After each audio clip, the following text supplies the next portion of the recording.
Olá, hoje é quinta-feira, 2 de maio de 2024. O grupo de conjuntura está aqui reunido para mais um podcast. O nosso tema de hoje é mercado de trabalho. Saíram dados importantes da PNAD, do CAGED, e os dados divulgados, eu vou comentar aqui basicamente os da PNAD, porque eles mostram um mercado de trabalho que continua dando demonstrações de muito vigor.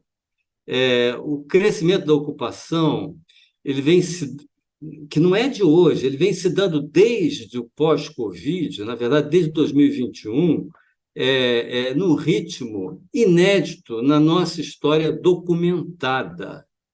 E, por conta disso, a taxa de desemprego está desabando, né? É, por exemplo, feito o ajuste sazonal, a gente fez o ajuste sazonal porque tem muita sazonalidade esse dado, né? A taxa de desemprego caiu de um pico de 15,4% no último trimestre de 2020 para apenas 7,4% nesse trimestre, primeiro trimestre do ano. Os dados acabam de ser divulgados. Isso tudo com ajuste sazonal. É uma das menores taxas de desemprego da história dessa PNAD atual, que vem de 2012, e sem ajuste sazonal, é a segunda mais baixa também da série. O que nós estamos vendo ocorrer é consequência, entre outros fatores, mas principalmente de duas forças. De um lado, uma tendência pesada, que é a transição demográfica que ocorre no país, né? Que tem como uma das suas dimensões o baixíssimo crescimento atual da população em idade ativa, né? Atualmente, segundo a nossa avaliação, essa população em idade ativa, medida por nós como as pessoas entre 14 e 65 anos, está crescendo a um ritmo estimado de 0,4% ao ano. Pelas estatísticas da PNAD, o crescimento é maior, é 0,9%, mas há um problema com esse número, porque a população em idade ativa da PNAD é constituída por todas as pessoas acima de 14 anos, sem limite superior. Inclui, portanto, todos aqueles que têm mais de 65, inclusive os centenários, né, cuja taxa de participação no mercado de trabalho é baixíssima. Então, quando a gente olha as projeções demográficas do IBGE, a população de 14 anos ou mais cresce também, como isso, como a PNAD, perto de 1%. Mas enquanto a população com mais de 65 anos cresce 4% ao ano, a população com 14 a 65 anos tem uma expansão de apenas 0,4% ao ano. Muito bem. Então, isso aí, é claro que a PEA, que é a população voltada para o mercado de trabalho, ela pode eventualmente crescer acima da PIA, depois abaixo, mas a PIA nos dá uma ideia, a população em idade ativa nos dá uma ideia do potencial de crescimento da população economicamente ativa, né? Então, que seria esse, 0,4% ao ano. Vamos confrontar essa informação com a taxa de crescimento da ocupação nos últimos 12 meses, que foi 2,4% ao ano. Compare 0,4, 2,4, 6 vezes maior. Em termos absolutos, o contraste fica ainda mais vívido. O Brasil precisa atualmente gerar cerca de 650 mil novas ocupações, dado esse crescimento da população em idade ativa a que eu me referi, até 65 anos. Né? Então, precisa de 650 mil novos empregos. Mas só nos últimos 12 meses foram gerados 2 milhões e 400 mil novos empregos. Quase 4 vezes a necessidade. É óbvio que isso aí não. Quer dizer, as coisas estão muito desproporcionais. E é aqui que entra a segunda força que vem gerando a tendência improjetável do mercado de trabalho a que eu me referi, que é a estrutura do crescimento. A economia brasileira vem crescendo muito apoiada no setor de serviços nos últimos anos. E esse setor é particularmente empregador, é um setor que, na sua maioria, não todo, evidentemente, mas uma boa parte dele, de baixa produtividade, então cresce empregando muito. A consequência é que a elasticidade, o que a gente chama de elasticidade PIB do emprego, quanto o emprego cresce quando o PIB cresce, tem sido muito alta. Nos últimos 12 meses foi 0,7, mas nos últimos 4 anos também foi 0,7, mostrando que é um número mais ou menos consistente com a realidade, para a realidade atual, né? Isso significa que se o PIB cresce 3%, o emprego cresce 2,1%, em média, né? É, ora, mas isso é uma taxa de crescimento muito elevada. Mesmo que o PIB crescesse, baixasse, né? Porque o PIB vem crescendo a 3% aí, né? Há algum tempo, né? É, mas mesmo que ele baixasse para 2% ao ano, a taxa de crescimento da ocupação ficaria em torno de 1,4%, ainda assim 3 vezes o crescimento possível da população é, economicamente ativa. A continuarem essas tendências, muito em breve o mercado de trabalho se chocará contra um paredão. É, Faltarão trabalhadores, os salários subirão rapidamente, gerando forte tensão no mercado de trabalho. A propósito, os salários já cresceram 4%, o rendimento do trabalho, né? 4% em termos reais nos últimos 12 meses. Ou seja, a prosseguir isso, teremos, inclusive, um crescimento da pressão inflacionária e este aperto no mercado de trabalho acabaria por impor algum tipo de mudança, no limite, uma ruptura. O economista Herbert Stein, que foi membro do Conselho de Assessores Econômicos do Nixon, tinha uma frase que era a seguinte: se alguma coisa não pode prosseguir para sempre, não prosseguirá. Isso é óbvio, ululante, né? Mas muitas vezes a gente não pensa nisso, né? Se essa tendência do mercado de trabalho não pode prosseguir para sempre, não prosseguirá. E o limite está muito próximo. Quando a gente vê o ritmo de queda da taxa de crescimento, o limite está muito próximo. Eu diria que a gente tem aí talvez não mais do que um ano para, se as coisas continuarem como estão. Que tipo de desfecho é possível para essa situação? Uma maneira de contornar esses problemas seria um aumento da taxa de participação da população em idade ativa no mercado de trabalho. Isso aí pode adiar um pouco esse encontro com a realidade, né, da restrição de mão de obra. O segundo seria um aumento da produtividade, reduzindo a elasticidade PIB do emprego, né? Mas isso aí leva tempo, isso exige investimentos, os investimentos não estão crescendo, e então é uma solução que a curto prazo a gente não vê muita coisa por aí. E a terceira é a redução do ritmo de crescimento, né? Talvez provocado até por um eventual aumento da inflação. Eu não sei como é que os meus colegas se vem alguma alternativa a essas três, né? Mas, de qualquer maneira, eu vejo aí um quadro aí bastante complexo observando o mercado de trabalho.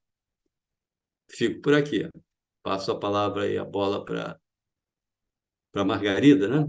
Inclusive, eu queria acrescentar aí uma questão que você colocou, né, Francisco? Como contornar esse problema dessa limitação, já que a gente está chegando aí no paredão, né?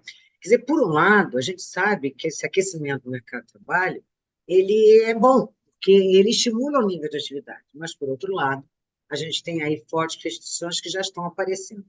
E quando você coloca a questão de como contornar isso, né, dessas três possibilidades, um aumento na taxa de participação, por exemplo, já existem estudos, né, e os dados falam um pouco isso, né, que os programas de transferência de renda aumentados, especialmente a partir do ano passado e ao longo desse ano, eles também estão tirando força de trabalho, né? Então, a taxa de participação, que é um dado, como você já colocou em outras situações, um dado estrutural, mas ela está abaixo do nível pré-pandemia, ok? A pré-pandemia ela estava num nível muito alto, mas de qualquer maneira impede que essa taxa aumente, que é a PEA dividida pela PIA, né? Então, a força de trabalho ela está crescendo a um ritmo inferior, vamos dizer assim. E não tem aí, na medida em que esses programas de transferência de renda sejam vigorosos como são, né?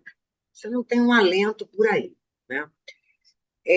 Vamos agora falar um pouquinho da outra pesquisa que também saiu junto com os dados da PNAD, que é a pesquisa do CAGED, um dado do Ministério do Trabalho. É bom a gente sempre citar que existem diferenças metodológicas entre a PNAD e o CAGED, né? A primeira grande diferença é que o CAGED é um dado do mês, e é uma pesquisa censitária, todas as empresas são obrigadas a declarar, e só se refere ao emprego formal.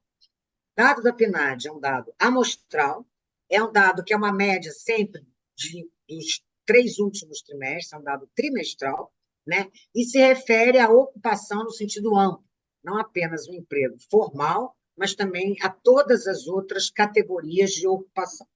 E os dados do CAGED também mostraram um mercado de trabalho bastante vigoroso, né? Então, nesse primeiro trimestre do ano, foram criados 40,5% a mais de empregos do que o mesmo período do ano anterior, primeiro trimestre do ano anterior. Quase 730 mil novas ocupações com carteira assinada, né? Então, esse é um dado muito vigoroso que mostra aí, corrobora o aquecimento do mercado de trabalho. Eu passo agora ao professor Lixa, que ele vai dar continuidade a essa leitura do CAGED. Obrigado, Margarida. Então, um pouco no que a Margarida destacou, não? A força que está tendo a ocupação com carteiras assinadas. Só para destacar, a Margarida apresentou o número do trimestre, que é compatível com a análise do Francisco Eduardo, mas quando a gente vê na ponta, que é março de 2024, a criação líquida de emprego também continua muito vigorosa, não? Foram 244 mil vagas criadas no mês de março de 2024 contra 194 mil que foi o ano anterior, que significa esse forte aumento que a Margarida tinha destacado também para o trimestre.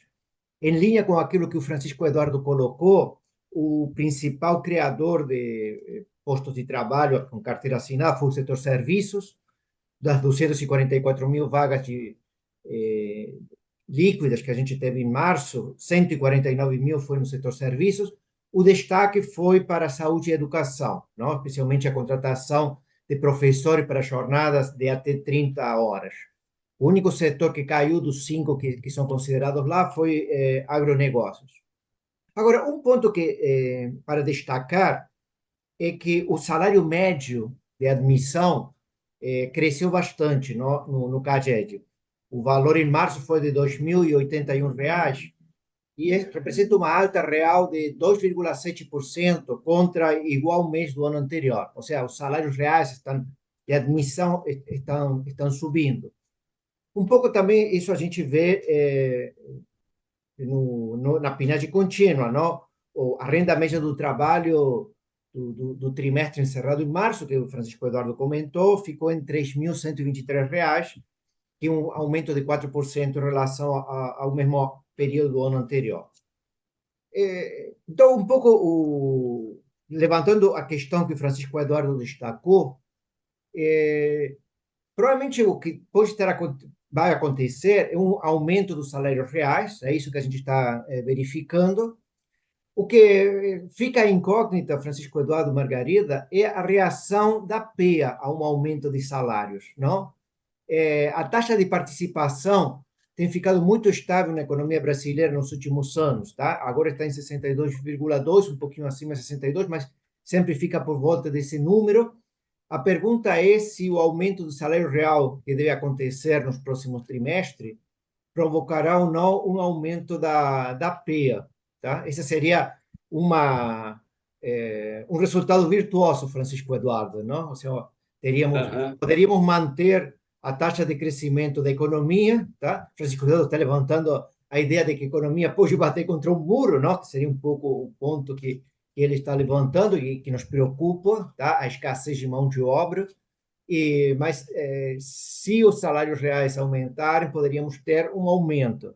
O problema é saber como é que a taxa de participação vai reagir, não? Não sei qual é a tua opinião, Francisco.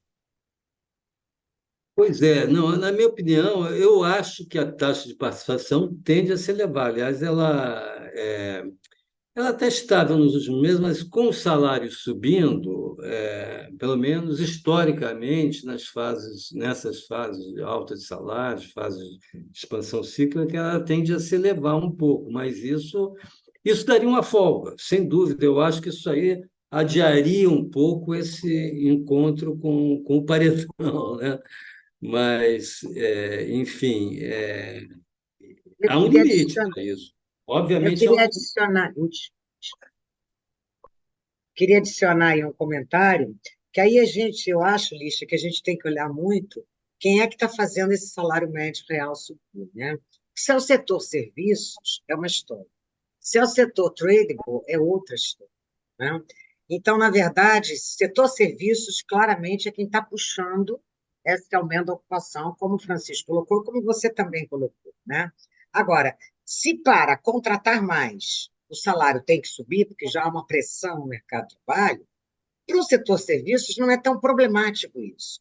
Porque se isso não corresponde ao aumento da produtividade dessa mão de obra, isso resolve-se com um aumento de preço. Mas o setor tradable, não. O setor tradable, que eventualmente será obrigado a pagar também salários mais elevados para contratar, ele não tem esse recurso, porque a qualquer momento tem uma importação que vai frear essa elevação de preços, isso é o clássico, né? Então, não sei se esse aumento de salário vai chegar a aumentar a taxa de participação, porque ainda tem, até chegar lá, um caminho de inflação e um Banco Central. O Então, não Banco sei Central que já se manifestou preocupado, não? Tivemos exatamente. declarações ontem do presidente do Banco Central, Roberto Porque Campos, a destacando inflação esse de problema do mercado de serviços trabalho. se é o setor quem está puxando, se a inflação de serviços está muito acima da média dos tradables, como é, né? A inflação de serviços em 12 meses fechou em 5%. Os dos tradables em 1%. Então, a grande contribuição aí está nos tradables. Então, na verdade, eu acho que o setor, se vai pagar mais para contratar, ele resolve isso. Isso classicamente tem sido assim no Brasil e no mundo inteiro, né? Então, acho que antes disso, a gente vai ver aí os efeitos na inflação. E aí, aquela terceira solução do Francisco Eduardo vai aparecer. Como contornar esse problema? A redução no ritmo de crescimento do PIB, que naturalmente vai ocorrer por conta da subida dos juros e da inflação. Ok. Ficamos por aqui e até a próxima semana com mais um podcast do Grupo de Conjuntura. Até lá.